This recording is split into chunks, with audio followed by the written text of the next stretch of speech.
We did post it right on Not the an easy website. one. Good morning. Let me try this again. Good morning. I would like to welcome everybody here to this technical symposium on the development of the 2012 PM2.5 plan for the San Joaquin Valley.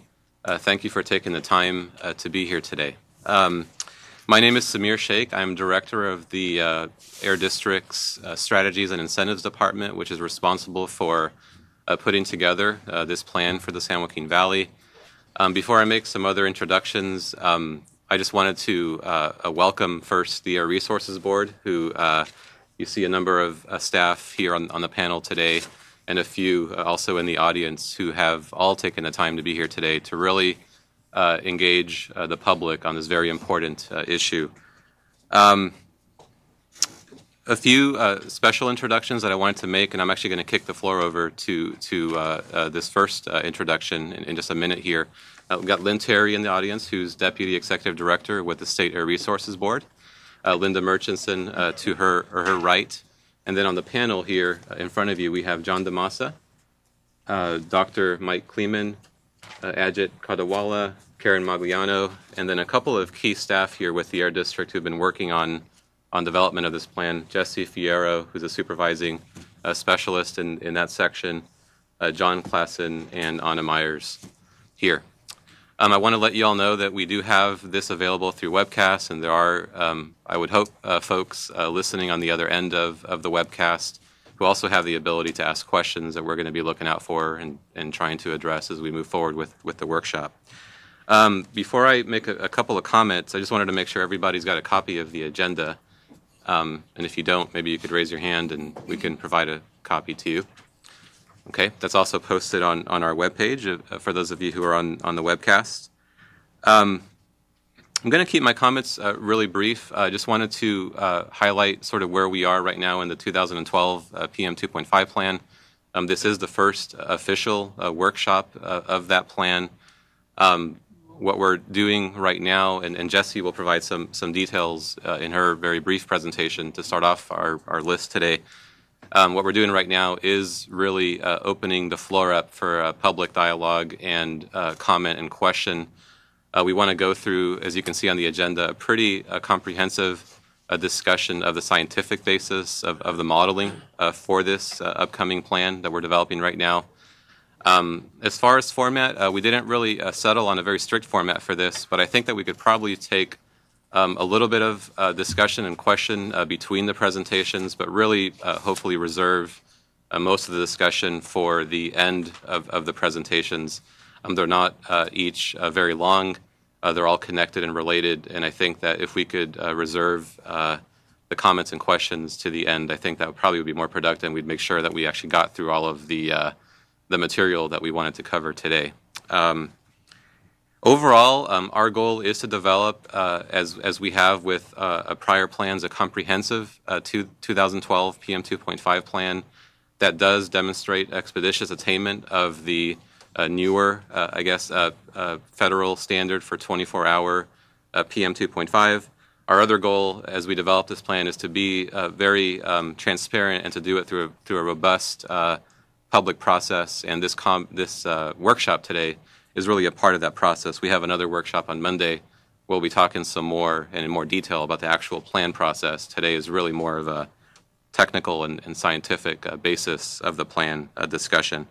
So I'm going to stop there. I'm going to turn it over to Lynn Terry, the Deputy Executive Director of the Air Resources Board, to make maybe a few opening comments, and then we'll get started with the presentations for today. Thanks, Samir. It's a show our commitment to the science that serves as a foundation for all of our air quality plans and processes in California. In particular, in the San Joaquin Valley, jointly, industry, government, both federal, state, and local, have invested over $70 million in studying the science particular to the San Joaquin Valley for both ozone and particulate matter. And that long-standing commitment to the sciences really put us in a good place that we can talk about today. In addition, ARB's own research program has always had the San Joaquin Valley as a priority in terms of the kinds of science that we sponsor to continue to improve our understanding of air pollution, and that includes the modeling piece of it. In addition, ARB has co-sponsored a series of international conferences related to particulate formation at UC Davis. This is an aerosol conference. It's been every 2 years for the past several years. In next year, in 2013, will be, hopefully, another in this round. And this is an example of the worldwide commitment to studying atmospheric processes and particle formation. And involved in those conferences are not only U.S. academia, but many different countries represented in the terms of the U.S., federal agencies that are involved in the atmospheric processes study, which is NASA, NOAA, have all been long-standing participants in these studies and conferences. We look, in this conference series I wanted to highlight in particular because it looks not only at how particles are formed in the atmosphere, but it makes a link to transport, and in the case of the San Joaquin Valley, looking very specifically at nitrate formation during the evening hours, which is an important issue for the valley. Today's presentations are all focused on the science, so I'll just limit my comments to a couple of things that we're doing on the emission control side of things on a parallel track so that you're all aware of it and can participate. One of the things that our board will hear a presentation from staff in June is on a vision document. That is a project that our board has asked us in cooperation with both South Coast Air District and San Joaquin Valley Air District to really look at coordinated planning for both national air quality standards and climate. And this is a way to really look at hopefully the positive interactions in terms of trying to meet both climate goals and our air quality standards, as well as key mobile source toxics, primarily diesel particulate matter. So we will be kicking off a public process this summer, and we intend to be in the Valley and talk about that. So I just wanted to note that's something I hope people will follow and participate in. Today, it's all about the science, and while we have our engineers and the regulatory staff looking at zero-emission technologies across the board. At the end of the day, when we're doing a SIP, we really have to demonstrate that we've used the best possible science when we submit these plans to USCPA, and I think today's presentations will give us a good sense of how strong that science is. So thank you all for being here. All right, so I say we jump into directly into number 2 on the agenda, and I'm going to turn it over to Jesse Fierro, who's going to give us a presentation on the overview of the PM2.5 plan development to give you some context as to where we are today. Thank you, Samir. And this will be a very brief presentation so I can save time for my colleagues from ARB and UC Davis who will go into more of the technical details for what we'll be talking about today. But before I get into the overview of the PM 2.5 plan, I just want to remind everyone that this meeting is being webcast, and I would like to invite our webcast participants to send us questions and comments throughout this webcast. You can email your questions and comments to webcast@valleyair.org, and we will read those comments and questions out loud at the end of this meeting when we get to the question and answer session. Please note that this email address would not be the appropriate email to use for comments and questions after this workshop. So to provide some context on why we're here today and what we're working on in this PM 2.5 plan, this is the plan for addressing EPA's 24-hour PM 2.5 standard of 35 micrograms per cubic meter, and that's the standard that EPA set in 2006. The way air quality planning works is that EPA will set a standard based on the latest health research and science, then designate areas as non-attainment or attainment, and then states and local air districts in the non-attainment areas put together air quality plans for meeting these standards. So our 2012 PM2.5 plan is the plan that will help the Valley reach EPA's 2006 PM2.5 standard. The goals for this plan come from a couple of sources. One is federal regulations. We want to make sure we meet all federal requirements in this plan. The district articulates additional goals through our set of guiding principles that were adopted by our governing board in February of this year, and we have 13 guiding principles. Really, our first guiding principle relates to assuring expeditious attainment of the PM2.5 standard. We want to make sure we're doing everything we can to improve air quality continuously and to make sure we're attaining that 2006 PM2.5 standard as quickly as possible. We also want to evaluate the benefits of the significant emissions reductions that will be achieved between now and 2019 under the regulations that have recently been adopted under our previous PM2.5 plan. We want to put together the strongest plan possible with the strongest feasible control measures, and that relates to guiding principle number 4. And while I'm not going to go through all 13 guiding principles today, I want to briefly note that guiding principle number 2 is to use sound science as the plan's foundation, and that's really what we're here to talk about today. So our schedule for developing this PM2.5 plan. Really, the work for this plan has been in progress for some time. We're utilizing research that's been going on for many years, and we've been doing a plan-specific analysis for this plan for several months. Today's workshop and a workshop coming up this Monday are a really critical part of our formal public process for developing this plan. Again, today we're here to talk about the technical foundation of this plan. On Monday, there will be a district workshop to cover the general direction of the plan and to talk about some of the draft plan components that are currently posted on our website. We will take public comments during those workshops and in the days that follow those workshops. We will keep developing this plan, revise the drafts, post additional pieces of the plan, and hold the next round of public workshops in June. We anticipate holding a third round of workshops in August to cover the proposed draft of the plan. We anticipate taking this plan to our board in October, and then ARB would take it to their board in November. The plan is due to EPA on December 14th of 2012, so that's really what's driving the schedule as we are currently laying it out. So the key plan requirements, as I mentioned, a lot of what we're doing in the plan comes from federal regulations. These regulations might come from the Clean Air Act. They come from EPA's PM2.5 implementation rule that they adopted in 2007. EPA came out with an implementation memo just a couple months ago here in 2012. There's also modeling guidance and other regulations in the Code of Federal Regulations, and we want to make sure we cover all of those requirements. Today we're talking principally about analysis of PM2.5 concentrations. What does the Valley's current PM2.5 situation look like, as well as the state of our emissions inventories. So we'll talk a little bit about those first two plan requirements. The vast majority of the discussion today will focus on the third thing on the list, which is photochemical modeling and weight of evidence analysis. Really, this modeling and weight of evidence analysis is connected to the ambient PM2.5 concentrations we're already seeing, as well as to the emissions inventory. And the goal of this analysis is to analyze what our future air quality might look like and to identify the emissions reductions that we need for attainment. The other plan requirements will be covered in future workshops and in future drafts of the plan.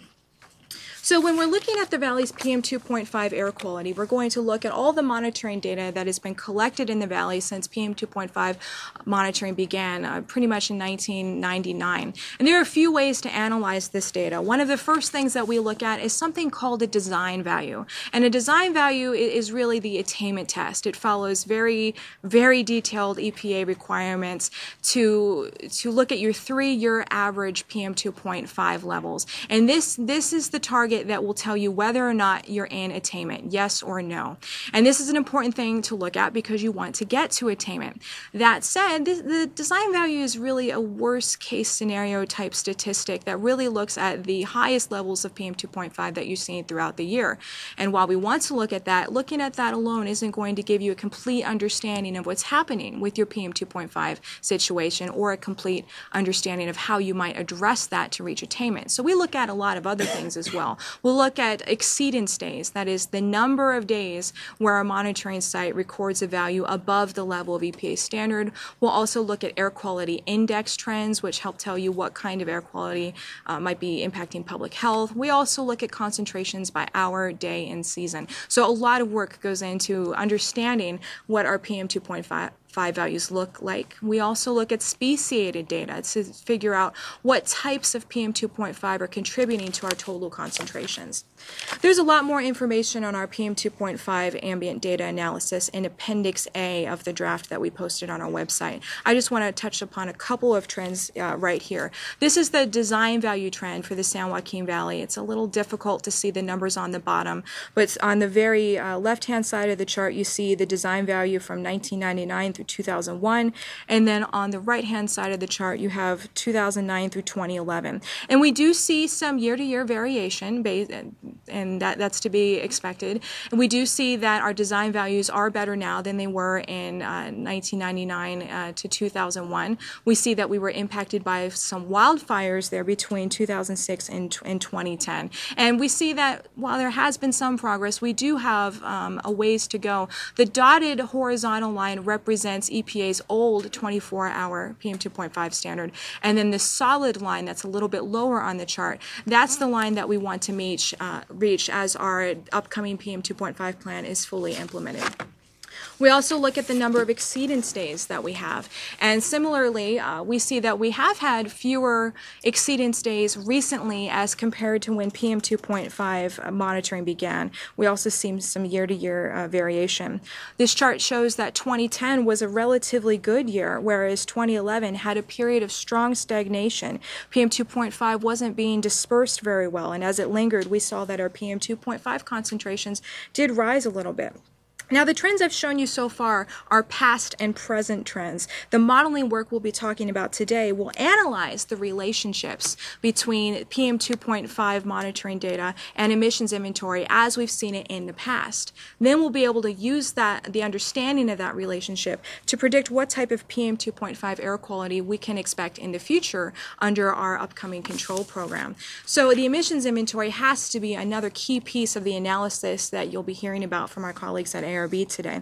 Now, the emissions inventory is an accounting of the emissions that are occurring throughout the San Joaquin Valley. And the emissions inventory is really being continuously improved. This is an ongoing effort of district and ARB staff. We always want to have the best available estimates of the amount of pollutants and pollutant precursors being emitted from each source type in the San Joaquin Valley. Even though we're continuously improving that data, there will come a point in the planning process where you want to stop making adjustments because you want a consistent tool that you can use for the rest of the plan process. So the plan's inventory is a snapshot reflecting the best information we have at this time, and then we'll use that information in our modeling and in our control measure evaluation. So one of the things that we did for this inventory is we spent a lot of time taking a look at the base year emissions inventory. The base year for this plan is 2007, and you'll be hearing a little bit more about 2007 in just a moment. The data for 2007 came from a lot of sources. We used point source emissions from the district permitting department. We used source test, any information we had for 2007. We used mobile source emissions estimates that reflect adopted ARB rules and the latest activity assumptions, and we also looked at the economic recession, new activity data, and updated emissions factors when we were looking at all the stationary and area sources in the emissions inventory. Activity data will tell you how much a particular type of equipment is being used, and emissions factors will tell you how much pollutant emissions you can expect to come from particular activities that might be occurring with that equipment in the valley. So it's a lot of data that gets compiled together just to build your starting point, which in this case is 2007. But it's not enough just to look at the base year. You also need to project forward so you can understand what your future air quality might look like. So to project forward, there's really two parts to that. One, well, besides the base year inventory I just described. Then you need to grow that inventory forward, and we use growth factors, an estimate of the annual growth or decline in an activity from a source category. For this growth, we want to account for any expected growth, maybe growth associated with population increase or what you expect industry or business trends to be looking like in the future. We want to make sure we consider any lingering effects of the economic recession as we analyze what that growth rate should really be. The data for the growth factors comes from a lot of sources. We use economic models, data collected by state, local, and federal agencies, and also stakeholder input.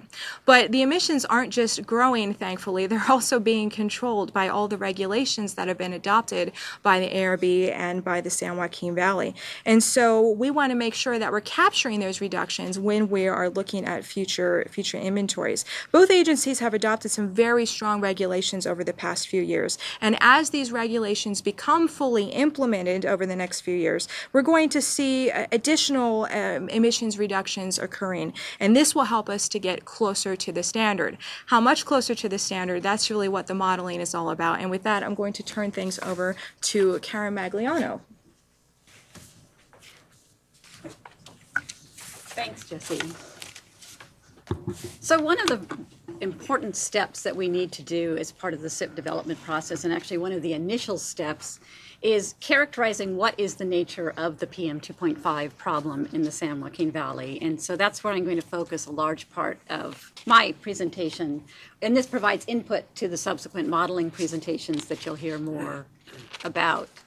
So as all of you know who live here in the valley, there's a very strong seasonal variation to the PM problem, where the peak concentrations occur during the late fall and winter months, primarily the November through February period.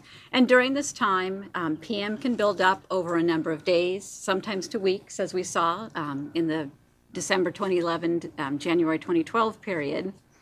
And essentially what happens are periods of stagnation occur where we have adverse meteorological conditions that are very conducive to PM formation and then that PM staying around in the valley. So the kinds of things that we look at in terms of meteorological conditions that are conducive to PM obviously are stagnation, generally very cool temperatures, high humidity, fog, but not always necessarily fog. We can have high PM under both foggy conditions and non-foggy conditions. And then also periods of low mixing depths. And by that we mean that there's a very shallow vertical layer within which the pollutants can mix. And again, so we tend to get a concentrated amount of PM 2.5. So meeting that 24-hour standard, because in part of those adverse meteorological conditions, is certainly a challenge. You know, as Jessie said, it's focused on those most severe days, those days that are going to be most difficult to show attainment for. Very strongly influenced by meteorology, as you can see in the same chart that I have that Jessie had as well.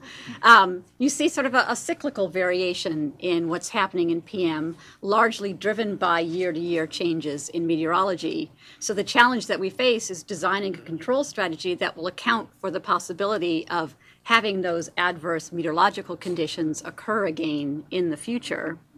And then there's also unique conditions that occur during those winter months where you have episodic emissions such as residential wood burning and things like that that also have to be addressed and add to that overall challenge. So one of the first things that we need to look at in understanding PM is just what is that chemical makeup of PM, because PM isn't just a single constituent, it's comprised of many different things. What we have in the chart here is a pie chart that provides an understanding of what those constituents are. This helps us not only look at what are the sources that are contributing to PM, but as you'll see in some of the later presentations, it's something that's very vital to be used as an input to the air quality model itself. There are 4 sites in the valley that collect this kind of chemical speciation data. 2 are funded by EPA, and then ARB also funds 2 additional sites to provide better spatial coverage in the valley. So there's one in Modesto, one in Fresno, one in Visalia, and one in Bayfield.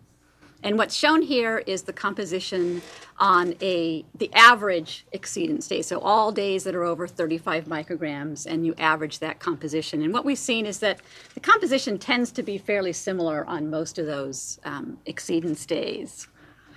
The biggest piece of the pie, shown in red, is ammonium nitrate. By far, in the Bakersfield site shown here, it's nearly 70% of the mass.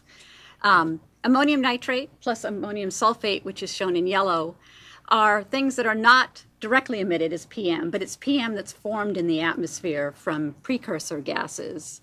In contrast, when we look at the two blue pieces of the pie, organic carbon and elemental carbon, these are primarily directly emitted as particulate matter into the atmosphere. And so those two pieces are sort of the next biggest chunk of constituents that we see.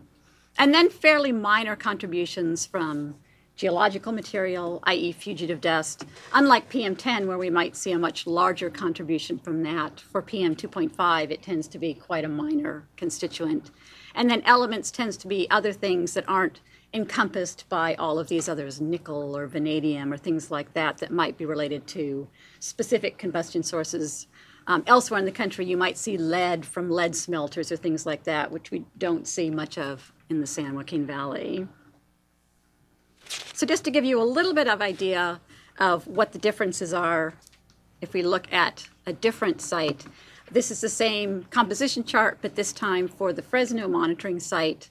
Again, ammonium nitrate and the carbon sources are the two biggest pieces of the pie, but we do see that they're there in different relative proportions to each other, where we see a larger contribution from the carbon sources in Fresno and a slightly lesser contribution from ammonium nitrate. But there's still a lot of it out there, and it's around 50% of the pie chart.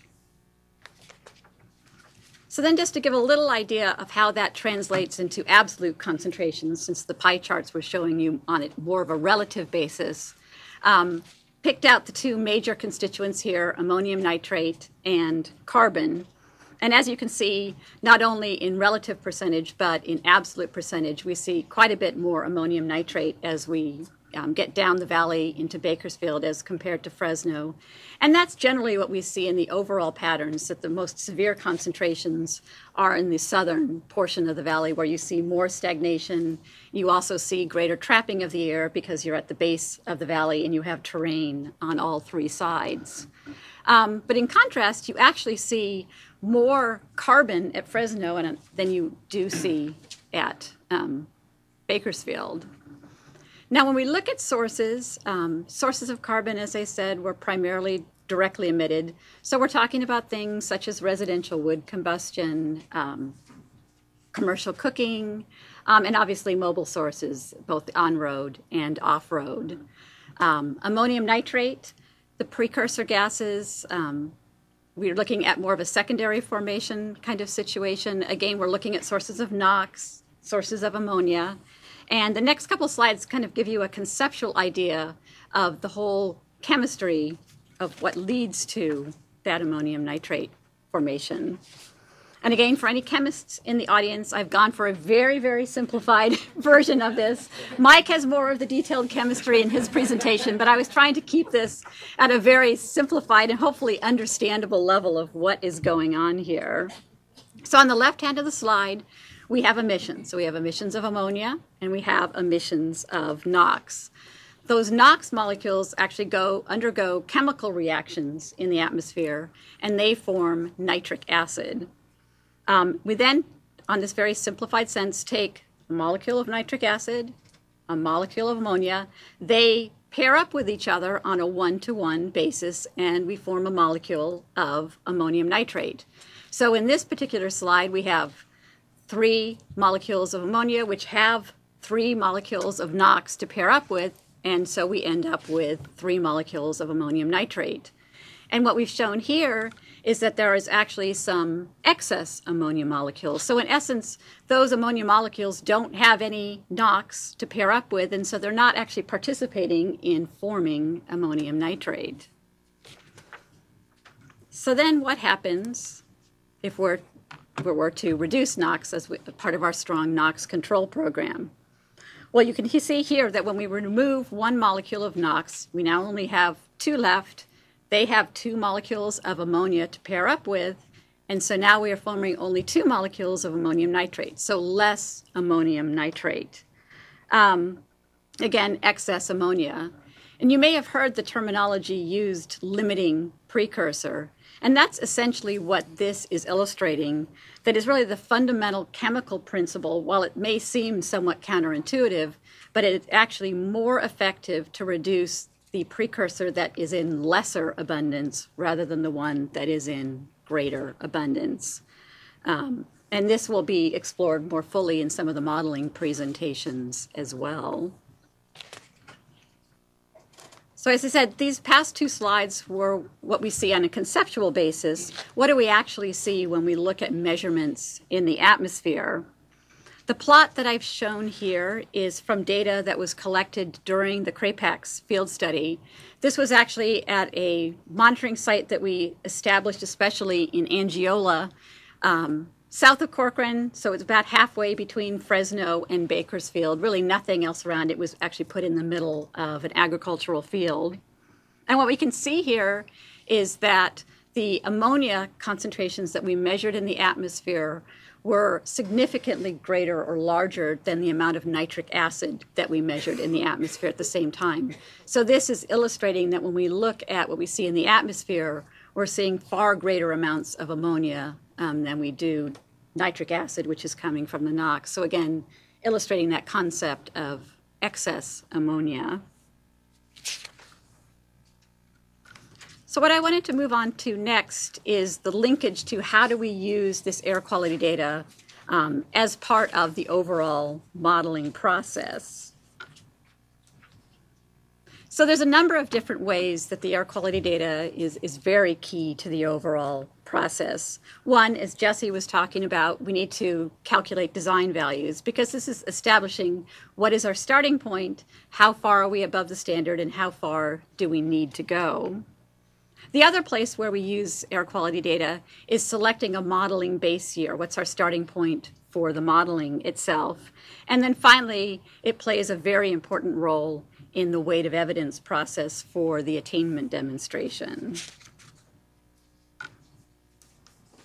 So Jesse had kind of talked a little bit about the design value calculation.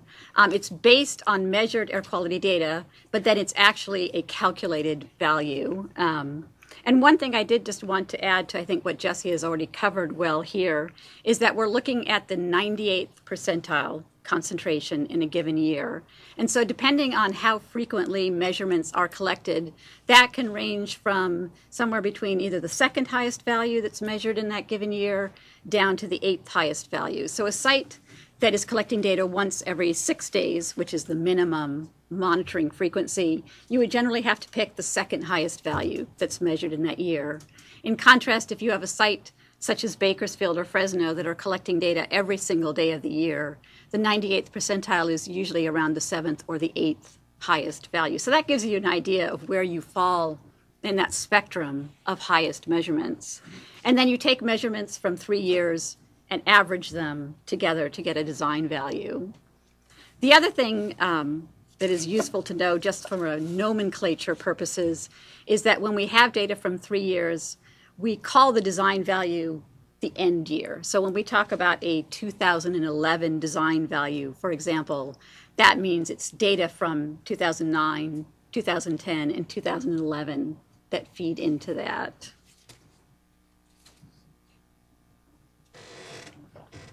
The second place that we use the air quality data is selecting the base year for the planning or the modeled attainment demonstration.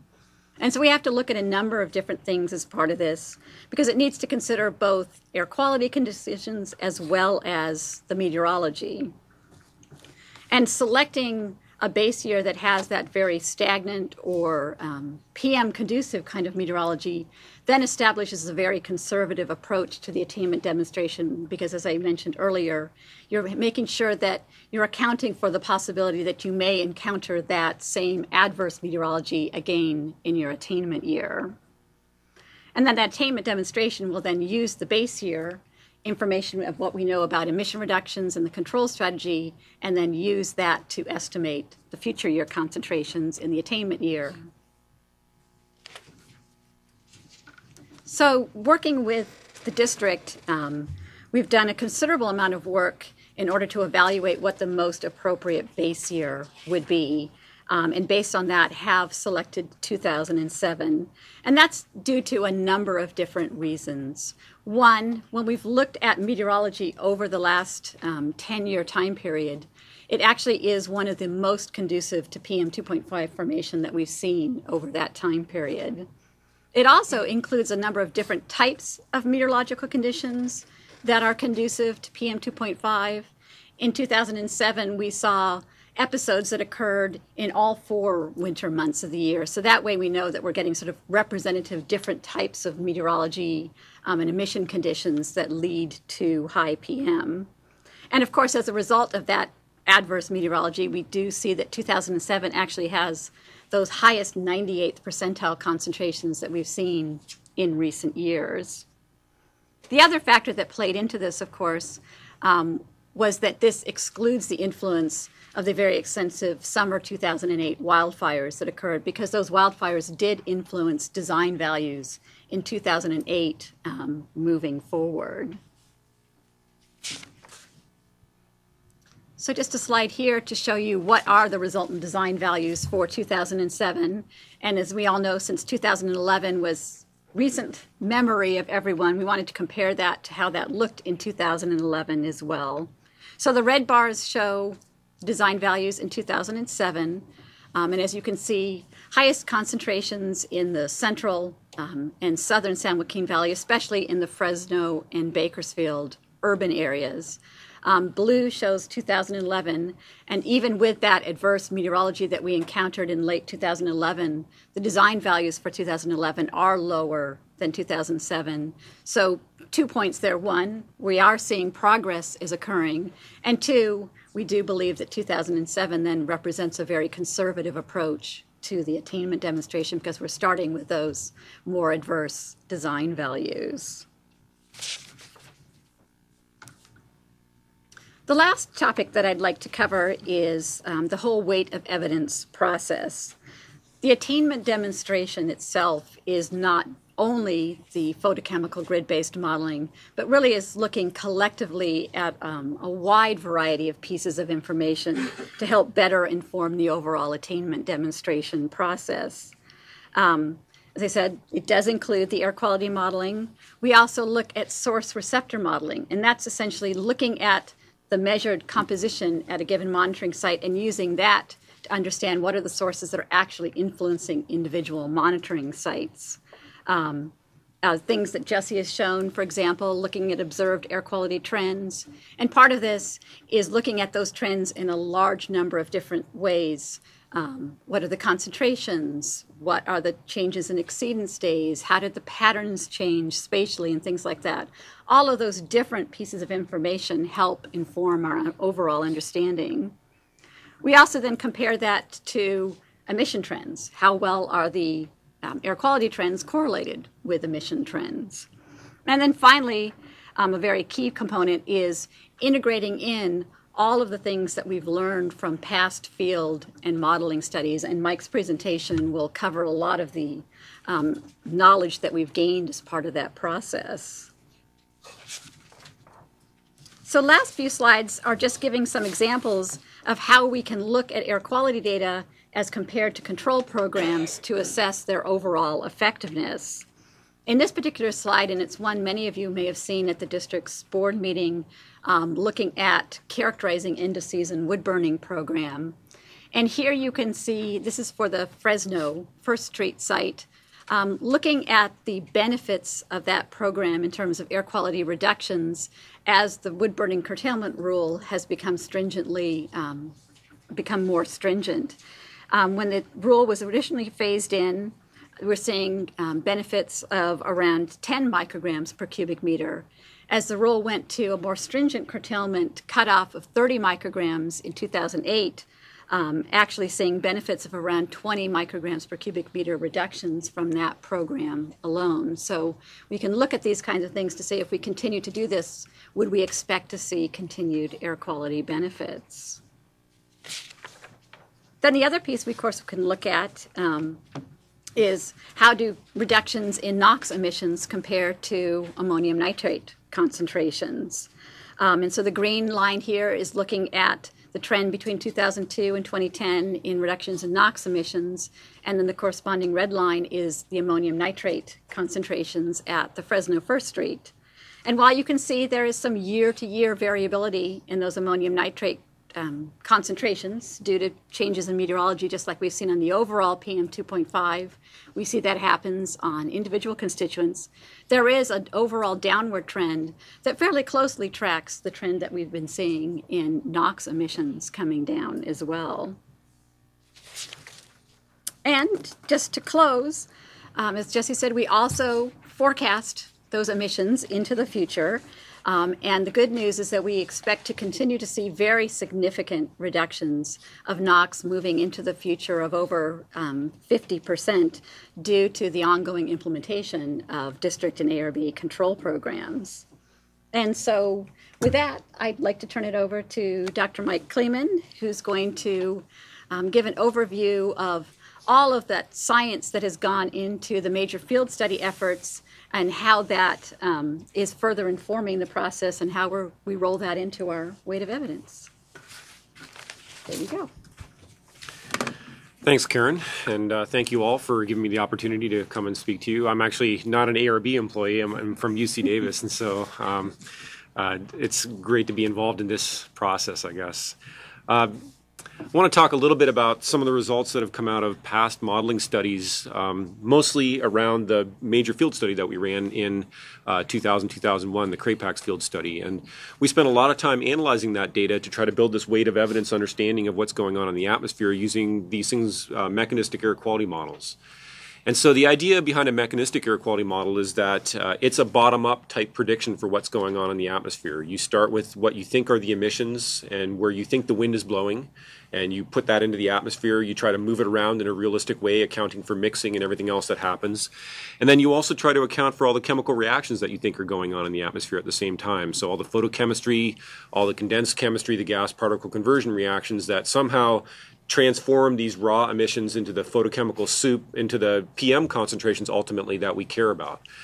And I'm going to focus mostly on, sort of the science-y part of modeling, the model development and some of the tools that we've built up. And then Ajit's going to follow up with some of the regulatory modeling. So my focus will be more on the types of science-y questions that we handle as part of the university crowd that plays in this game. And one of the things that we'll be doing is trying to do source apportionment calculations within a model like this. So Karen briefly described source apportionment, where you take a chemical fingerprint at Fresno or at Bakersfield and you try to backtrack that to understand the sources. And that's one of the pieces of weight of evidence that we try to build into our understanding. The other thing that you can try to do is use a model like this, a photochemical grid model that tracks things from the emission source forward through the atmosphere. And that was one of the major innovations that we tried to bring to the table in this analysis. So Ajit told me to not make it too simple. So the last slide had clouds and, pretty bubbles and all that. It's really bare knuckles supercomputing when it comes right down to it. So every one of these grid cells has 335 active chemical species, 15 radical species, and 1,500 chemical reactions, and that's just the gas phase, not the condensed phase or anything like that. You got 300,000 grid cells. So this is bare knuckles supercomputing. Really, you're solving massive sets of ordinary differential equations in a time varying state. So that's hopefully enough. So we're going to be looking at a study area that encompasses the whole Central Valley, and of course we'll be focused in on the southern part of the Central Valley, the San Joaquin Valley, trying to understand what's going on here. This is just a map of the topography, so you see the mountains, and it illustrates how we have a nice bathtub that traps the air, and then we're subject to all of our emissions. The really unique part about this is that you get such long stagnation events. You get multiple week stagnation events, whereas Los Angeles or someplace like that, it's maximum 5 days. And here you're dealing with 3 weeks, So that's why 3 million people and the industry in the San Joaquin Valley is such a big issue compared to Los Angeles with 20 million people. We still have comparable air quality problems. So I'm going to be talking about some of the basic particle chemistry that goes on. And just as a cartoon, as Karen said, you have primary emissions, the things on the right part of the slide that are directly emitted from source in the particle phase, the condensed phase. But then you also have a lot of secondary chemistry that happens in the atmosphere, the NOx emissions cook up in the atmosphere. They make nitric acid, which combines with the ammonia that is being released mostly from agriculture, but also from some other sources. And those combine to make secondary particulate nitrate. I'm going to focus on the simple part of the problem, the direct emissions first, and try to give some insights where the organic carbon and the elemental carbon comes from, according to a model calculation like this, and then we'll be trying to constrain that to where other techniques try to say that material is coming from as well.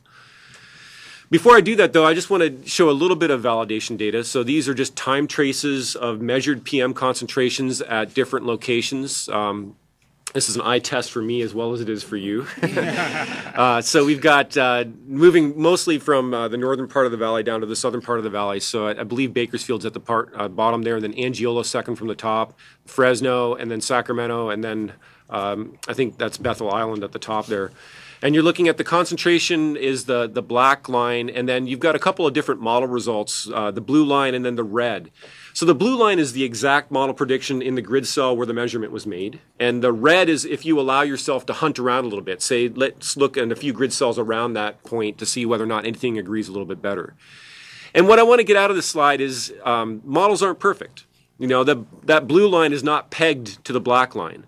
And the red line isn't even really encompassing the black line in all the different places. Look at the Bakersfield plot, the plot on the bottom of that chart, especially towards the tail end over on the right there of the episode. We don't match it perfectly. But what we're trying to do is I guess, match enough of it so that we think that our understanding of how the atmosphere is working is sufficient to make an intelligent decision about how to move forward with a control program.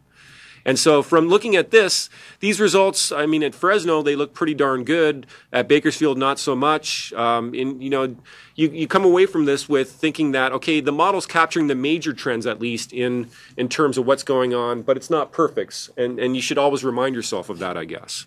And that's why it's only one piece of the weight of evidence. We also try to constrain it in different ways. I mean, we measure PM mass, but then we also measure the composition of that PM mass. And you can look at whether it's mostly nitrate or mostly organic carbon or mostly elemental carbon or what it's made out of. And so this is just a snapshot at 3 different sites: Fresno, Angiolo, the remote site, and then Bakersfield, with the different chemical components on the lower axis. So elemental carbon, EC, the black carbon that Karen talked about, organic carbon. Those are mostly primary emitted stuff. And then you've got nitrate, sulfate, and ammonium ion on the right side of those things. And the model predictions are the closed bars, and the open bars are the measurements. And, you know, you're seeing pretty good agreement. So, again, it's not enough just to match the PM mass predictions. It's matching it for the right reasons. You want it to be predicting the right types of PM mass to have some confidence in it. You can push this whole comparison a little bit farther and try to say, okay, let's compare the source apportionment that comes out of a model like this with the chemical fingerprinting approach, and try to see whether or not those two things agree as well. And so these are comparisons at Angiolo, the remote site, and Fresno, the urban site, where we have measurements, trying to look at whether or not the chemical mass balance model is the open bars here, and that's the fingerprinting technique. You make the measurement, look at the fingerprint, and try to say where did these particles come from, versus the bottom up from the inventory, you know, where do you predict that it came from? And those are the hatched bars. And overall, you know, you're doing pretty well in terms of predicting the contributions from wood burning being the dominant source there, and meat cooking being smaller but still significant. And then the transportation source is diesel and gasoline. So again, it's another cross-check on the model just to try to build confidence in it. And you don't want to make a prediction of what's going to happen in the future if you can't predict the present. And so understanding the present and constraining it in every way possible is a really necessary part of this whole exercise. Okay, so after going through that process then, we got a little bit of confidence in the base case predictions. What does it tell us about the current state of the atmosphere? And I'm going to start by trying to look at the source contributions to those elemental carbon components of the particles, the really black material in the particles, and where is that coming from? So the top left here shows the total elemental carbon in the atmosphere, and then all the others panels in this figure show the different source contributions to that. And the nice part about a model like this is that you get the whole field of source contributions from diesel engines or from wood burning or from other sources. And it allows you to see a regional effect, whereas the fingerprinting technique only tells you what's happening at a point where you made the measurement. And you can't make measurements everywhere. You can't even afford to make measurements everywhere you want to, let alone everywhere. So this technique gives you some ability to understand the whole field. And it is an eye test. I apologize for that. But what you see out of this is that diesel engines, which is sort of on the left in the middle, is the dominant source. The maximum concentration from that source is up over 6 micrograms per cubic meter, and nothing else even tops, I think, 1 microgram per cubic meter. So the black carbon is coming from the diesel engines, and that's pretty clear on a regional basis as well as anchored to the highways. That's your dominant source of that. So the next slide then we'll look at the organic carbon. Black carbon, if you remember Karen's slide, makes up about 5 or 6% of the particles in the peak days. Organic carbon, if I jotted the numbers down right from the monitoring data, is around 15 or so percent of the material that contributes to the particles on the peak days. The same format of the plot, it's still an eye test. So the top left shows the total concentration, and you were seeing concentrations approaching 50 micrograms per cubic meter of organic carbon during these episodes. But you saw it in very, very isolated locations. I mean, they were basically urban islands of these carbonaceous particles, and that gave us a clue about where they were coming from when we were just looking at the measurements. The fingerprinting technique gave us another clue, saying that it was probably wood burning was contributing a lot of that organic carbon to those particles. And this regional grid model calculation really just confirms that from the emissions inventory point of view, saying that if you look at the wood smoke, again, it's the leftmost panel in the middle. And that one peaks at almost the full scale, maybe 45 micrograms per cubic meter coming from wood smoke of the total 50 micrograms per cubic meter of this organic carbon material. And it's very, very isolated. So you get these very, very severe urban islands of wood smoke developing around the cities during this 2000-2001 winter episode. The massive success of the wood burning program in terms of lowering concentrations has addressed this problem. I mean, I think this is just an example of tremendously successful regulation trying to identify the source of the problem and then in a very effective way address it. And I think the measurements and the trends of the measurements as those wood burning rules have sort of ramped in is very, very strong confirmation that all of these lines of evidence pointing to wood burning as a big problem were right, basically. Okay, so the next part is the harder part now. What do you do about the nitrate? And I got a little bit more chemistry in here, although I did like the NOx plus ammonia. So most of the NOx is two things. It's NO and NO2. And most of the direct emissions are actually NO. But there's a whole spectrum of reactive nitrogen compounds out there in the atmosphere. And the one that makes nitrate is all the way at the far end on the right there. It's nitric acid, basically. And so you are trying to combine that nitric acid with direct emissions of ammonia, which mostly comes from agriculture, although there are some other sources. And so ammonia is a lot more simple from that point of view. It's directly emitted and it will combine with the nitric acid. In order to make nitric acid, you somehow have to figure out how the nitrogen is going to speciate itself among all these different forms of reactive nitrogen that might exist in the atmosphere. And so these are just examples of a few simplified reactions, see the ones that are of most interest that are playing a role in that cycle. So it comes out as NO, and then something has to oxidize it and push it sort of around in that reactive nitrogen cycle. In Los Angeles in July, what does that is hydroxyl radical. And in fact, in Fresno, what does that in July is hydroxyl radical. It's the dominant thing, OH. Dominant oxidant in the atmosphere. But in these winter episodes, there's not enough photochemistry going on to drive much of the radical pool, and it's not hydroxyl radical in the wintertime in the San Joaquin Valley.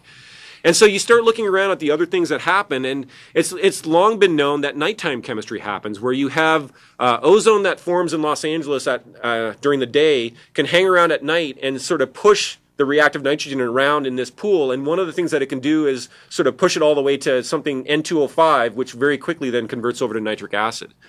So it turns out that same chemistry happens in the San Joaquin Valley, but it's not because the ozone formed during the day, it's because you've got background ozone that's being blown into your region. So whether or not you like it, you import 30 parts per billion of background ozone, 30 to 40 parts per billion. It's actually kind of going up over time. From just sort of the northern hemisphere background condition. You can't stop that. It's coming over your atmosphere and it's going to mix with your local emissions. So that turns out that 30 parts per billion in one day wouldn't make much nitric acid. But if you give it 3 weeks, it can trickle on and it can actually make enough nitric acid to matter. And so what you see is in these winter episodes that last for weeks and weeks, you take a little bite, say maybe 3 micrograms of nitrate forms on that day, and then maybe another couple the next day. And then it just sort of, that background ozone just sort of keeps pushing it and pushing it and pushing it. So you can't do anything about the oxidant because ozone is not the product of this photochemistry. Ozone is actually the oxidant that's driving it, and it's background ozone. So the only thing you can control is your local emissions of NOx.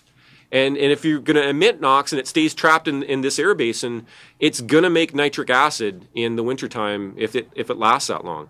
And when it mixes with ammonia, it's going to make particulate nitrate. And so that's the chemistry that really drives it. Now, why don't you get a lot of ammonium nitrate in the summer? Well, it turns out that ammonium nitrate is really, really temperature dependent. So you still make the nitric acid in the summer if you're having an ozone episode. That chemistry will still drive a bunch of nitric acid formation, but it's not going to partition to the particle phase if it's hot. Basically, the temperature dependence of that is very, very strong, and at hotter temperatures, the atmosphere has a much higher capacity to hold gas phase nitric acid than at cooler temperatures. So it's the combination of having a stagnation event in the wintertime when the temperatures are cold to form that particulate nitrate. And you have to be cognizant of all that when you're trying to think about the right strategies to go after that particulate nitrate.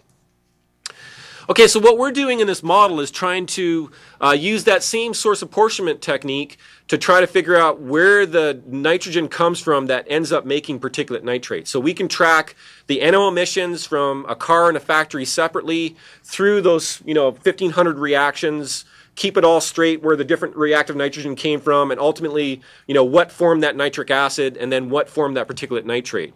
And I'm going to try to show some of those results next. So it's the same format of the plot. The total concentration of all nitrate in the atmosphere is on the upper left, and it's averaging, I think the maximum on that is around 40 micrograms per cubic meter. So it's not that different from what you saw, I think, in 2007 and 2011. The organic carbon concentrations have been massively reduced because of this wood burning thing, but you've been incrementally driving down the NOx emissions, but you haven't cut them in half or more yet, like you did with the wood burning. So you're seeing an incremental reduction, and so this 40 micrograms that you saw in 2000, 2001 is kind of still comparable to what you could expect out of a big episode in current times. And if you look at the different plots, then we've got contributions from wood smoke, from diesel engines, the non-cat gasoline engines, the cat gasoline engines, the industrial sources, the high sulfur fuel, and the other. And what it turns out is the dominant things are the diesel engines and the catalyst gasoline engines are accounting for around 35 micrograms of that 40 micrograms of particulate nitrate, because they're the biggest source of NOx emissions. And you've got to deal with them if you're going to try to control this particulate nitrate problem, because you can't stop the oxidant. And unless you can somehow come up with a way to mix the atmosphere better, you're going to not be able to stop that chemistry. And the thermodynamics of mixing the atmosphere better are not favorable. You want to control the source of the NOx. It's really hard to stir the whole pot. You're talking about a lot of energy now. So where did the ammonia come from? Well, it's, again, there are various sources, the wood smoke or the gasoline engines or the diesel engines, but it's mostly other in this plot, which is mostly agriculture. It's mostly emissions from agricultural operations. I think we all know enough about that now to say that, frankly. So, and there's a lot of it as well. So if you look at the whole mix, then this is just a slide of where the whole thing is coming from. But actually, the statements up to this point are more useful. I mean, you need to control wood burning in order to control the organic carbon. That's been very successful. You need to control the sources of NOx to get the ammonium nitrate. And this is just a picture where you put it all together and try to say how the different sources contribute. But really, the discussion up to this point has been more useful.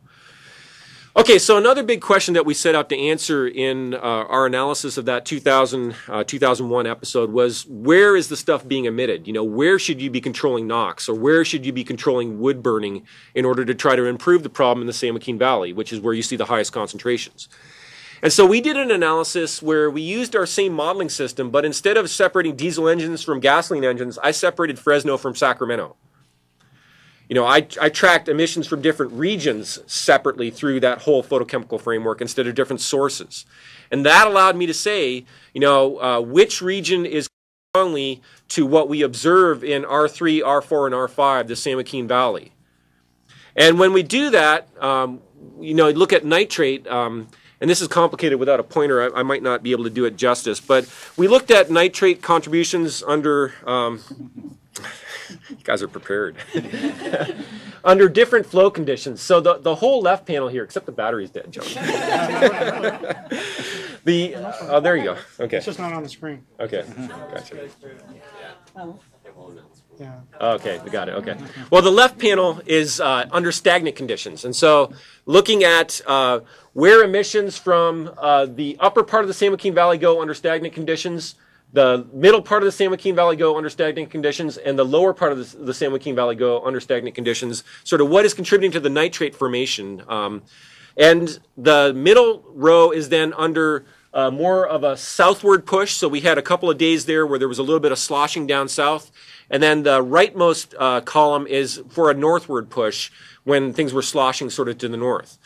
And the take-home message is that if you integrate over that whole multi-week stagnation event, what you get is this picture where you look at what is contributing to the nitrate in the San Joaquin Valley in terms of where it was emitted. And the answer is 2/3 of it was emitted in the San Joaquin Valley.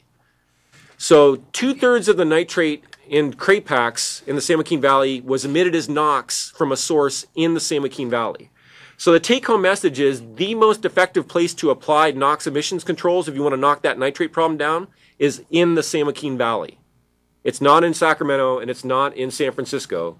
There's enough stagnation there and that chemistry goes enough so that you're suffering from your local emissions with your nitrate problem. And if you want to control that nitrate problem, the most effective place to do that is by controlling the emissions here in the valley.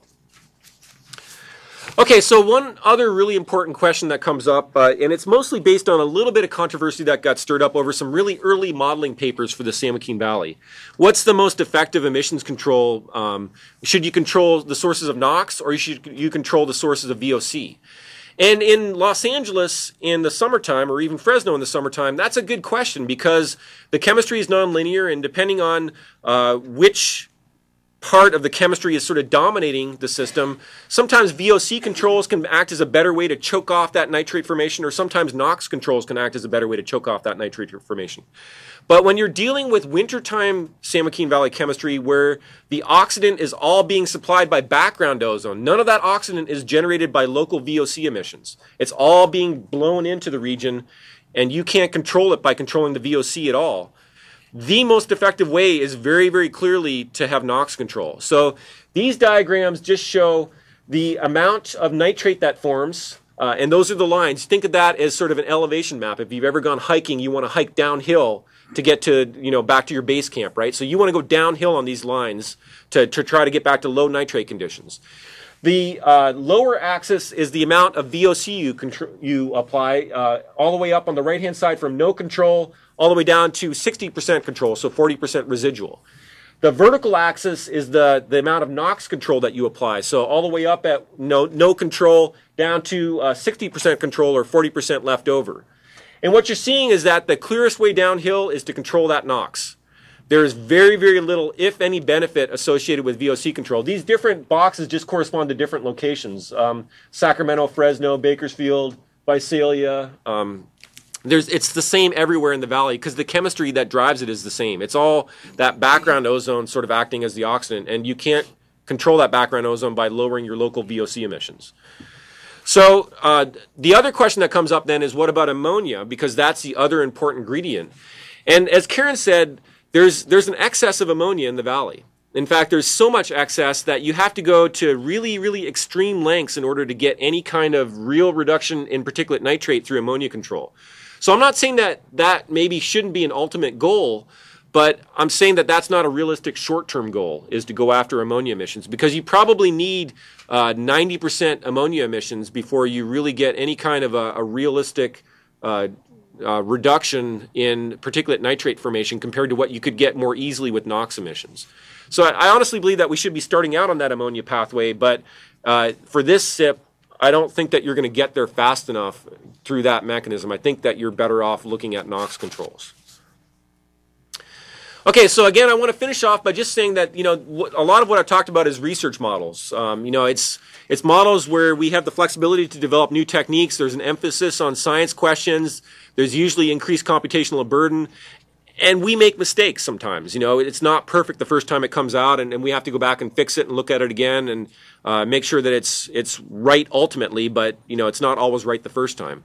And you contrast that with the regulatory model that pretty much has to be right the first time. It has to be based on accepted techniques. All the things that come out of research models eventually get condensed down and put into regulatory models. And that's, our role has been in the research side of things, and we try to provide some insight and some guidance, I guess, for the regulatory point of it, but we don't do the regulatory part of it at the university. So I think that's a good place to segue, and yeah, we have a big computer to do all that, I guess. I already said bare knuckle supercomputing, so. All right, so that's pretty much it for me, and I guess John's going to go next. So. Okay, does everyone need to take a deep breath? Y'all got that, right?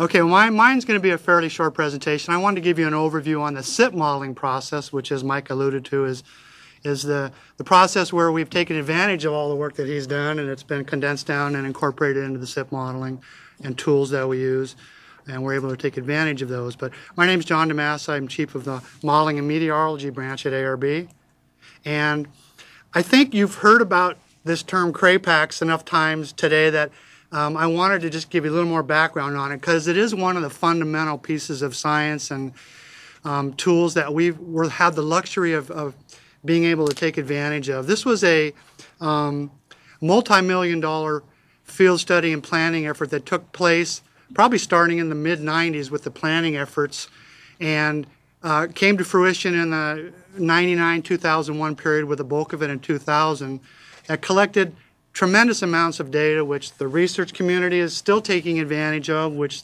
air quality agencies are still taking advantage of. And it was really one of the most pioneering PM studies in the world at that time, and still is. And the fact that we're still using the data, I think, pays great testimony to the utility of it and the planning efforts and how everything came to fruition.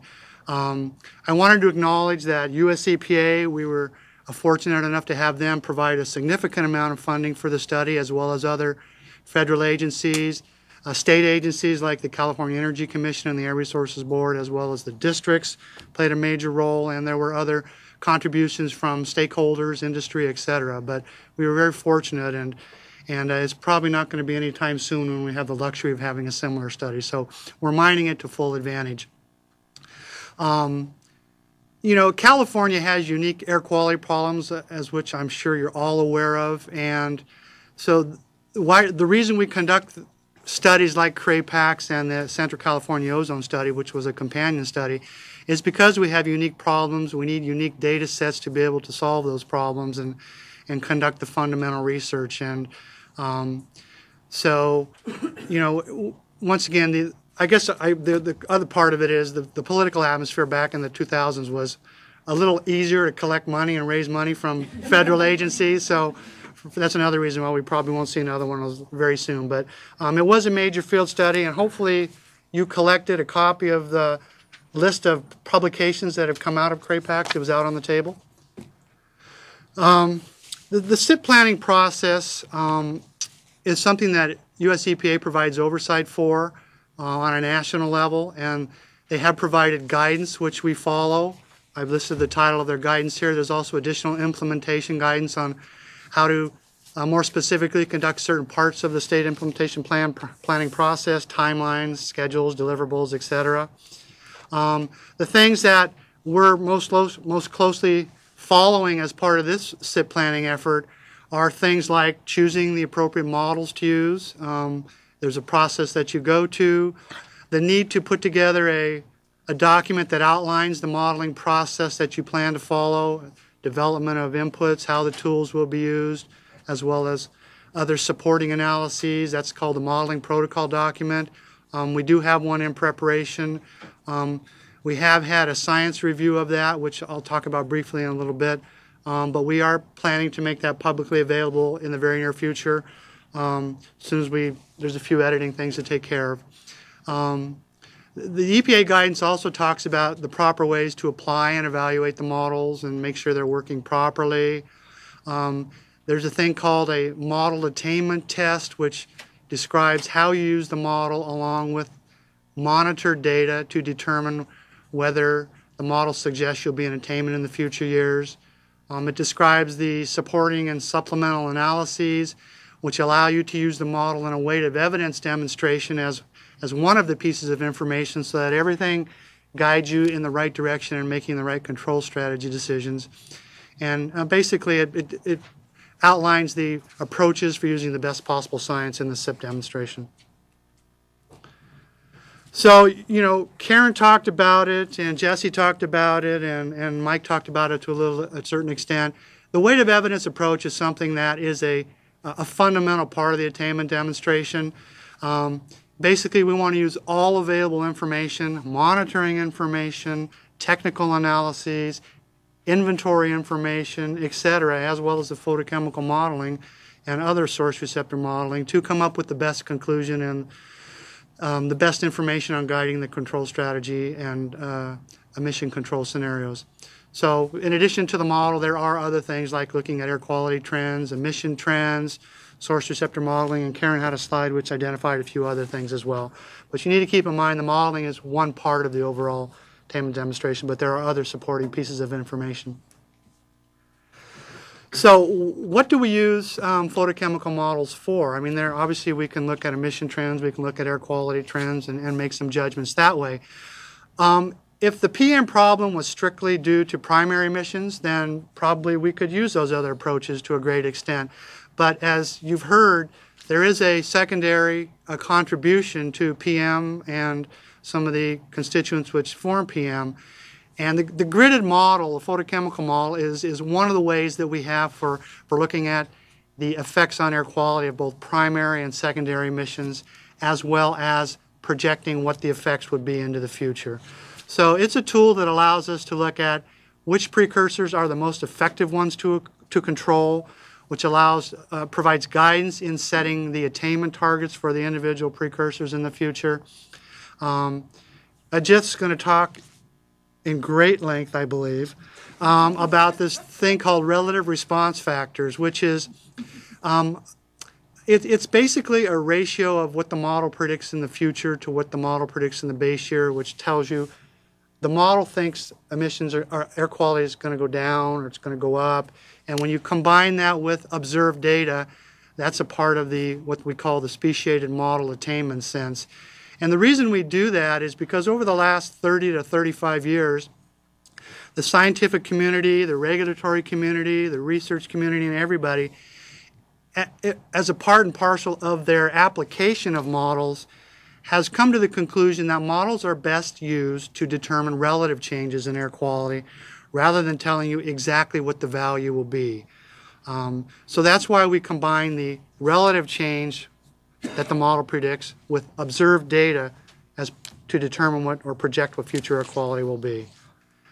And this diagram is attempting to explain that in a conceptual manner. Unfortunately, the pointer doesn't work, but in the upper left, you have a design value which is collected. It's an observed value, or it's actually a statistical value that is made up of the individual components of PM2.5. You've got ammonium nitrate, you've got ammonium sulfate, EC, OC, etc. So the speciated model attainment test takes each of the individual components and basically uses that as the base year value. Then you run the model, you make an estimate in the base year. You take the information that you have on future inventories, etc. You make a model prediction for the future, and then you look at that ratio to make a projection as to what air quality will be in the future for each of the individual PM2.5 components, and then you add them up and you make a test to see whether you're at attainment or not. Now this is really simplistic and conceptual because there's a number of details which Ajit's going to go through, which muddy the waters a little bit and make it not quite so straightforward. But conceptually, this is how it works. So the modeling process that we go through for SIP modeling is first we have to decide what area we're going to model. We have to set up one of these three-dimensional gridded modeling domains, which Mike talked about, and that's the area that we apply the photochemical model for. There's actually a slide missing here, which I apologize. It had to do with developing the emission inventory, both for the base year and for the future year and intermediate years to allow you to do things like rate of progress, determinations, etc. And Gabe Ruiz, who's sitting here, if you raise your hand, Gabe spent the last probably 1.5 to 2 years with his staff focused on developing the inventories for the SIP. And I know he went through an excruciating process. And I know that because a couple months ago he came to me and he said, you know, when I'm driving down the freeway and I see the Sierra Nevadas, I don't see mountains. I see emission inventory projections and then control strategies taking effect. And on the way down here he goes, you know, most people see a cannery, but I see a NOx source. So now when I pass him in the hallway, I'm going to wonder what he's thinking.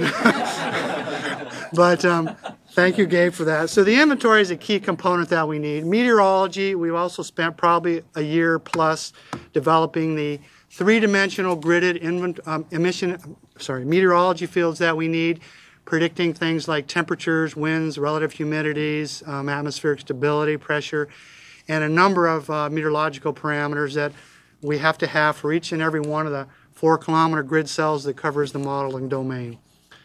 The air quality modeling, think of it as we're predicting air quality in every 4-kilometer grid cell every few seconds for a year.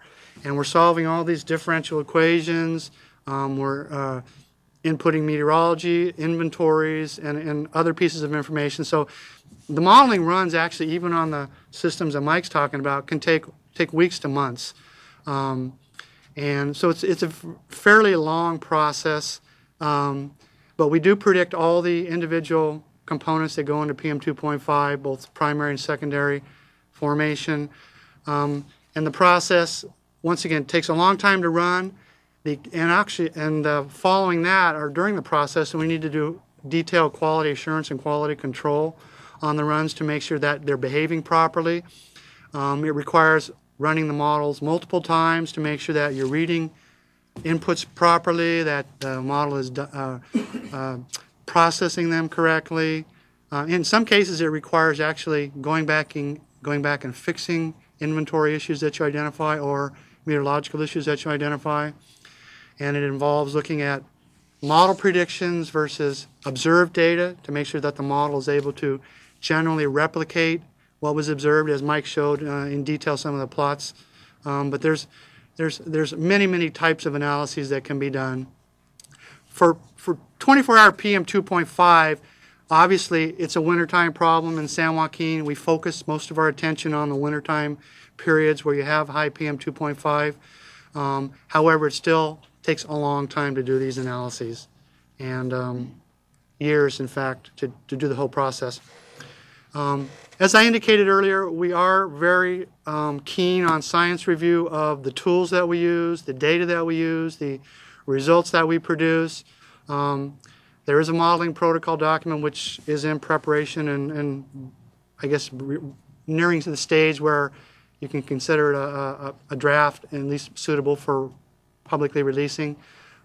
We did have a science review / peer review where Professor Clemence, Professor Wexler from UC Davis, US EPA was involved, as well as National Oceanic and Atmospheric Administration and a few other folks, which at least looked through the modeling protocol to make sure that there were no obvious shortcomings, and we got some comments back. We're in the process of incorporating those. We plan to have stakeholder workshops. This is one of several that will be held. We are daily conducting QA, QC of the modeling inputs, outputs, intermediate outputs, etc.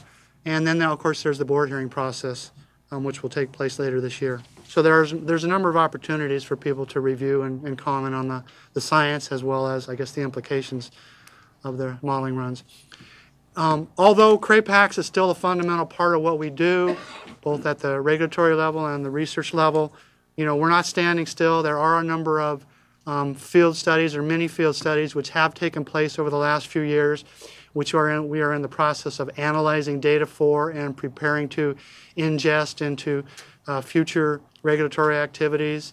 And in fact, there's one coming up in early 2013. So we're not standing still. We're continuing to push the state of the science, and we will continue to do so. And I guess that turns it over to Ajit. Yeah. We're on home stretch.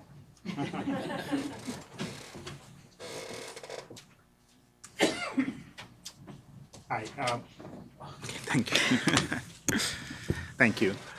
My name is Ajit Kaduela. I work for the Modeling and Meteorology branch, which John heads at the Air Resources Board. So now I will go into a little more details about what John told you about. The outline of my presentation is I will first tell you how we construct the speciation of the federal reference method filters that provide the basis for the plan.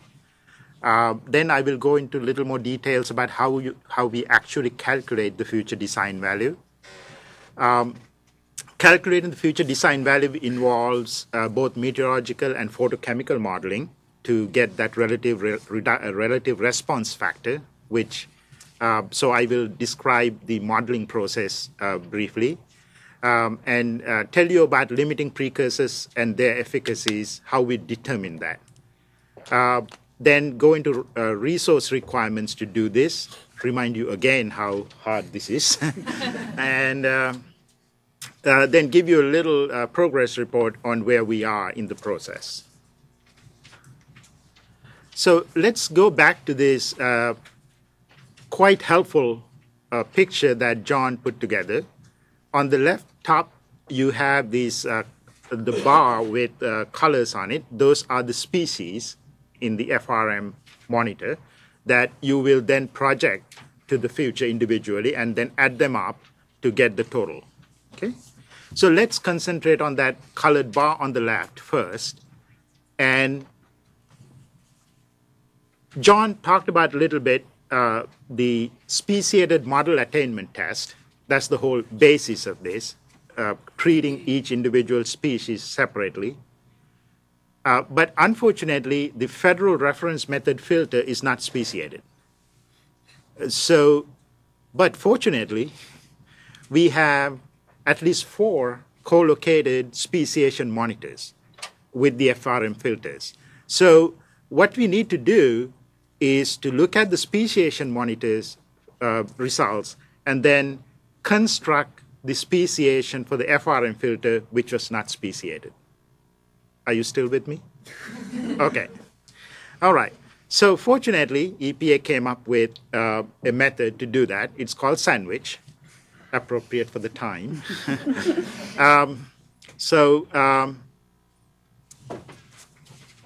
The way it works is that you take the speciation monitor results and take sulfate, elemental carbon, and geologic fractions from the speciation monitor and map them over to the FRM side directly. Then the nitrate, the filters used in these 2 separate measurements are different. So they have different collection efficiencies.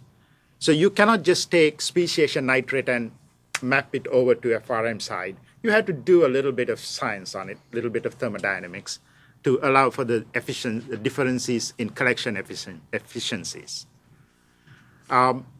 Also, the FRM filter operates at different environmental conditions, at least measured at different conditions. So the particle-bound water or the water content of the filter is different, and we have to calculate that using some thermodynamics principles.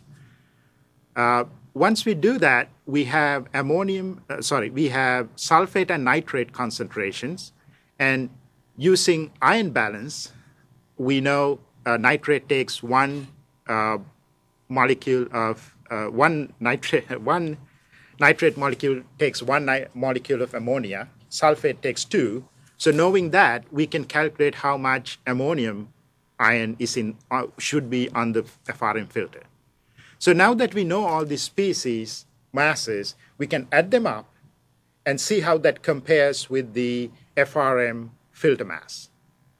And 99% of the time, the total comes out to be less than the filter mass.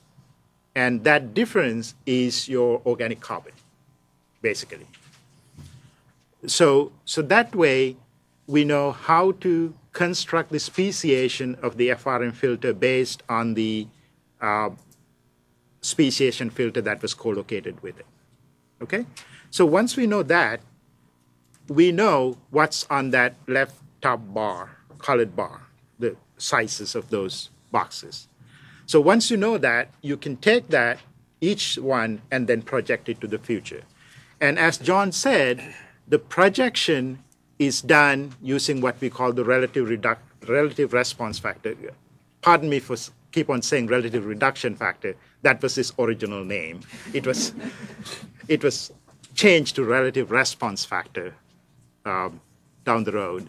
So RRF is the tool or the factor that we use to take the current species concentration and project it to the future. The RRF comes from the model. It's the simulated future year concentration divided by the simulated base year concentration. I will go into how that modeling part a little later. And RRFs are species and location specific. So each monitor, each season, we have a different RRF. Okay? So now we know the basic structure and how it works. Let's go and see how this is all done in practice, how we calculate the future mass and how we decide what the future design value will be. To do this, we select the 8 highest measured PM concentrations for a given monitor per quarter per 3 years. Okay? So 8 times 4, 32 times 3, so 96 days within 3 years.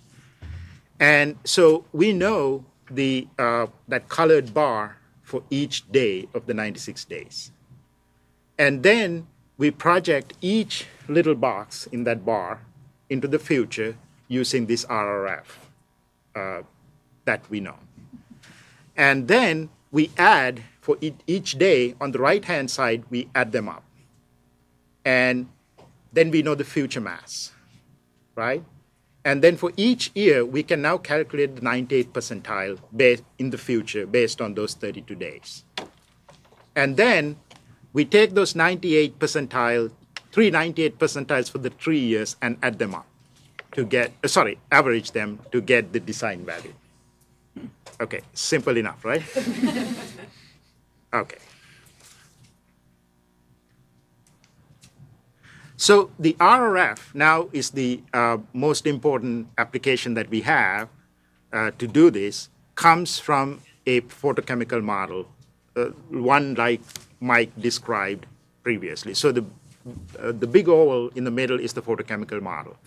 To run that, you need emissions, which was mentioned previously. You need meteorology, I will explain a little bit, chemistry, and initial and boundary conditions, which I will come back to a little later again. So once you put all these inputs in the model and put the model in that big computer and press the switch and press the button, we have the concentrations of ozone, particulate matter, and other pollutants for each grid cell per each hour per each day of the year. So for a whole year, we can calculate this for everywhere in the modeling domain, which modeling domains I'll show in a little bit. And so as Mike mentioned, the photochemical these models are the mathematical representations of the best knowledge of atmospheric processes we have today. And Mike has the freedom to play with them and do nice things with them. But once the science is settled, it's peer-reviewed and settled, it comes to us, And it goes in the kind of models that we use, and then we use that to do all this regulatory work. So, okay, let's go to meteorological modeling. And as Mike said before, this is all done on a grid system. And to run the air quality model, we need the meteorology that happen in each grid cell, horizontally and vertically, for each hour of the whole year. And we do lots of meteorological measurements, but this is no way near enough to cover the whole grid. And so we have to go to some kind of a meteorological model. We have two. One is called mesoscale model. The other one is called the weather research forecast model. So we take both and reconstruct what happened in 2007 at every point of the modeling domain. So this is a massive calculation again. So as Mike mentioned, this is a coupled set of differential equations describing not only the parameters, but the gradients as well. So just to give you a flavor of what a coupled set of differential equations is, I'm sure most of you know what a simultaneous algebraic equation set is, like x plus y equals 2, x minus y equals 0. Then in high school, they made us solve that by hand. And so these were the quantities that had relationships with each other. In these differential equations, not only you have these quantities, you also have their gradients, how fast they change in time in the equation itself. And so now we had to solve this equation. So because they have gradients and the quantities and everything for various parameters, these are quite interlinked.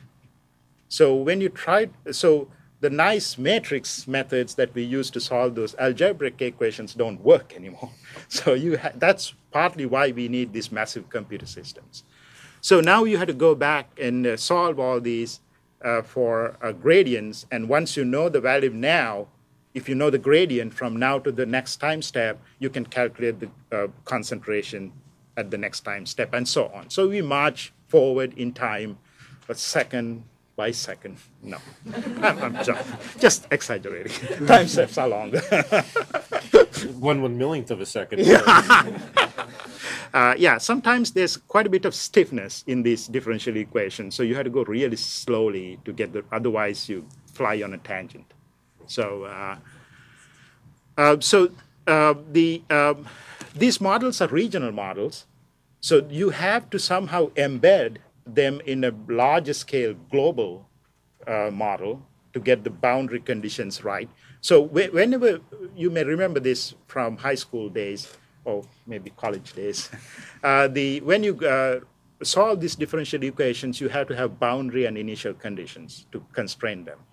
And so in this case, the global scale framework we use is the North American regional reanalysis, the meteorological analysis that we embed our model in and then solve for each grid cell for each hour for the whole year.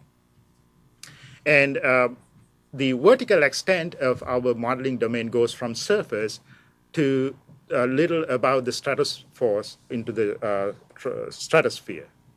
So it's about 15 kilometers from ground to top in 30 vertical layers. Near the surface, they're very thin layers, but as we go up into way up, they become thicker. So it's called telescopic system. And for the meteorological modeling, we start with the outer box, which is 36 kilometers by 36 kilometers. We go way into the ocean on your right-hand side. And left-hand side, we go to the Rocky Mountains. And top is the Canadian border, and bottom is in Mexico. We pretty much have the whole state of Sonora in there. So then we have a nested domain, D2. D02 is a 12-kilometer domain that is smaller. Then we solve all the equations again for that at a finer resolution. Then the innermost box is the 4 by 4 kilometer domain that we have. which covers the whole state of California and the whole state for Nevada for free. So Nevada for that. The air quality model we use is called the CMAQ model, or the Community Multi-Scale Air Quality Model, which is sponsored by US EPA. And it is updated every year. So when people like Mike comes up with better and better stuff, these things get incorporated into the US EPA model every year. So we are at the forefront of the settled science. And we have the chemistry is at the heart of these models. And we have what we call the SAPRAC 97 chemical mechanism. It's one step behind the latest one, but we try to stay one step behind, again, for the settled nature of things. SAPRAC 07 just came out, but we are not totally comfortable with it yet. So we're still playing with it. So we will use SAPRAC 97. And again, the air quality model solves for advection, diffusion, and chemistry. Now the things are a little more involved. And we again embed this model in the Mozart global model, which is considered to be one of the finest, best global models available today. So the global model provides us with boundary conditions for our domain every hour. And then we run our air quality model within that. And we have 15 vertical layers this time going to the same height, partly because we cut down to 15, but we keep the resolution near surface, matching the meteorology model. This is just we don't have big enough computers. So we have to be a little economical here. This is the air quality model we use, air quality domains we use. The purple one is the one we will use for this SIP, which covers the central California. And the black domain within it was the one we used for the annual PM2.5 annual plan a few years ago. So we have gotten bigger. So once you run a model, either air quality model or a meteorological model, you have to make sure that the model is working well and it's giving you the results for right reasons. So to ensure that, we go through several steps of model performance evaluation. The very first one is the operational evaluation. We just quantitatively compare the measured quantities with the simulated quantities using various statistical methods. The second one is called a phenomenological evaluation, which is in general the observed features of the atmosphere. Can the models predict them? Like sea breeze, land breeze, for a simple example, happens almost every day. And can the model follow that? And air quality wise, using the monitors, you know how wide a certain pollution event was, how spread out a certain pollution event was. Can the model follow that? Can the model reproduce that spatial extent and the temporal extent? So these kind of general comparisons of features. Then we do diagnostic evaluations of these models. That is, we feed known situations into the model and see whether the model can predict the expected outcome. This is very important to know whether the model is predicting the sensitivities to precursors in the right way for right reasons. I keep on saying right reasons because you can get the right answer for wrong reasons. So you have to really check whether you're getting it for the right reason, because when you project it to the future, if your reasons are wrong, you're going to get a wrong answer. So that's where the right reason comes in. And finally, we want to see whether the model is consistent with all the other analysis, independent analysis that went on. So again, it's part of what we call the corroborative analysis is part of a diagnostic analysis as well, evaluation as well. Now, coming to the limiting precursors, there's a handful of them. PM2.5 primary emissions of PM2.5 is a big one. NOx, sulfur dioxide, VOCs, and ammonia. Those are the major players. And I think Mike convinced you pretty well that NOx is a big deal. And also PM2.5 primary emissions is a big deal. And we have seen that during the last SIP simulation for the annual SIP, that primary PM2.5 is the most potent control strategy, followed by NOx. And then, so in this plan, we will go back, because the analysis of the way we use the modeling results for this plan is slightly different from what we did before. So we will go back and redo all this analysis and make sure that those relationships still are valid. If not, we'll find the new ones. So that's the precursor, limiting precursor evaluation. So what kind of resources we need? As Mike said, we need supercomputer systems, and we, being the state, are not that rich. So we have to kind of make our own supercomputers. We take PCs and workstations and make like things on the right. This is mostly a Dell R710 system, not as big as Mike's, but big enough to do our work, and we have several of those. And we also need highly technical staff with extensive training in this kind of mathematical modeling. And let me introduce the core modeling team that we have. I drew the short straw, so I'm the project leader. And I have three major meteorological modeling people, Daniel, Kamal, and Zhao. And then I also have three air quality modelers supporting me. They are Jin, Jeremy, and James. So among us, we are doing quite a bit of work. And we have a wonderful support team providing us with almost everything we need to do this, including emission inventory preparation, forecasting, gridding, air quality analysis that you have seen before, and also MET analysis. The last slide I have is about where we are now in the process. We have completed the gridding of emissions, and we have done quite a bit of QA/QC, and we are still doing it because we want to make sure that we got everything right. And we have done quite a bit of meteorological modeling for the whole year of 2007, using both Mesoscale Model 5, MM5, and Weather Research Forecast Model, WRF. And we are right now doing model performance. Air quality modeling is running right now, and so it will be a little while before we have all the results. So we'll come back in the summer. As John said, there will be a few more workshops, and we'll come in the summer and tell you all about what we found